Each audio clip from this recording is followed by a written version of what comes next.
The ending of The Polygamist is not about Jonasi Gomorrah's death, it's about the people he leaves behind and the complicated legacy that survives him. Throughout the series, Jonasi is the center of nearly every conflict. His affairs, lies, manipulations, and selfish decisions create wounds that spread through multiple families. Yet, despite all the pain he causes, many of the people around him still love him. The finale embraces that contradiction rather than trying to simplify it. By the end of episode 22, the show asks a difficult question. How do you mourn someone who hurt you? The battle between Joyce and Essie is about far more than funeral arrangements. For years, both women were forced to share the same man. They competed for his attention, his affection, and his loyalty. Even after everything Jonasi put them through, neither woman ever received the relationship she truly wanted. When Essie secretly collects Jonasi's body and organizes her own funeral, she's trying to claim something she never had while he was alive, the right to say goodbye on her own terms. From Essie's perspective, Joyce denied her access to Jonasi during his final days. The funeral becomes her last opportunity to honor him. For Joyce, however, Essie's actions feel like one final betrayal. After spending years watching Jonasi divide his love between different households, Joyce refuses to let another woman control his final farewell. That is why the confrontation becomes so explosive. Neither woman is really fighting over a corpse. They're fighting over years of unresolved pain, jealousy, disappointment, and love. One of the most revealing moments comes when Joyce stands beside Jonasi's coffin and reflects on their relationship. Instead of delivering a traditional farewell filled with praise, she silently acknowledges the truth. Jonasi hurt her, he lied to her, he betrayed her, and he repeatedly shattered her trust. Yet, despite all that, she spent years trying to hold their family together. The realization she reaches is surprisingly powerful. Death has finally accomplished what she never could. It separated them permanently. For the first time, Jonasi no longer has the power to disappoint her. This moment is not about forgiveness, it's about freedom. Joyce finally understands that the emotional hold Jonasi had over her is over. Menzi spends much of the finale appearing emotionally disconnected. His strange behavior causes concern among the family, especially in Pume. When he finally breaks down during the funeral, we understand why. Menzi admits that he feels like he lost Jonasi long before his physical death.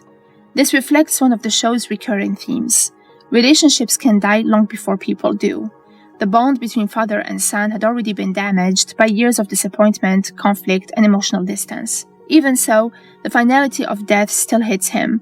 No matter how complicated their relationship became, Menzi can never repair it now. There will be no future reconciliation, no second chance, no opportunity to say the things left unsaid. That realization is what finally overwhelms him. The most important scene in the episode is Pume's obituary speech. Rather than presenting Jonasi as either a hero or villain, she presents him as something far more realistic, a deeply flawed human being. Her decision to gather all of Jonasi's children around her is especially meaningful. For much of the series, Jonasi's choices divided his family. His children often found themselves caught in conflicts they never created. By standing together during the obituary, they symbolically reclaim the narrative from their father. The focus is no longer on Jonasi's decisions, it's on the people who survived them. Pume's speech acknowledges both sides of his legacy. He was capable of love, he was capable of generosity, but he was also capable of causing enormous pain. The show refuses to erase either truth. The flashbacks serve as a final reckoning. Throughout the funeral, we revisit many of the show's biggest storylines.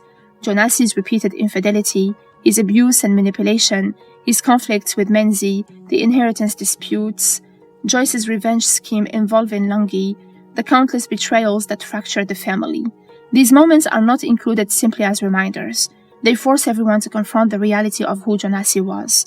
Too often, death encourages people to romanticize the past. The finale refuses to do that.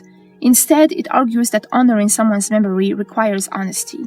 Jonasi was not a saint, but he was not a monster either. He was a man whose good qualities and destructive flaws existed side by side. Ironically, Jonasi's final gift to his family is not something he intentionally leaves behind. It's the opportunity to move forward. Throughout the series, so many characters remain trapped in cycles created by his decisions. His death finally forces everyone to focus on their own futures instead of constantly reacting to him. Sarah receives comfort knowing he thought about her before he died. Menzi begins confronting his unresolved feelings. Joyce gains closure. Essie is forced to accept that her relationship with Jonasi has truly ended. The children began processing who their father really was instead of who they wished he'd been. In many ways, Jonasi's absence becomes more transformative than his presence ever was. The ending of The Polygamist is ultimately about accepting uncomfortable truths. The series never asks to forgive Jonasi completely, nor does it ask to hate him. Instead, it presents him as a complicated man whose life cannot be reduced to a single judgment. The funeral becomes a reflection of that complexity. Some people grieve him, some resent him. Most feel both emotions at the same time. That is why the finale feels bittersweet rather than tragic. Jonasi is gone, but the scars he left behind remain. So do the lessons, memories, and moments of love. The final message is that death does not erase a person's mistakes, nor does it erase the good they brought into the world. The people left behind must learn to carry both realities at once. By the end of the episode, Jonasi Gomorrah is finally laid to rest, but his family's real journey is only beginning. For the first time, they must build their futures without the man who spent years shaping and often disrupting their lives.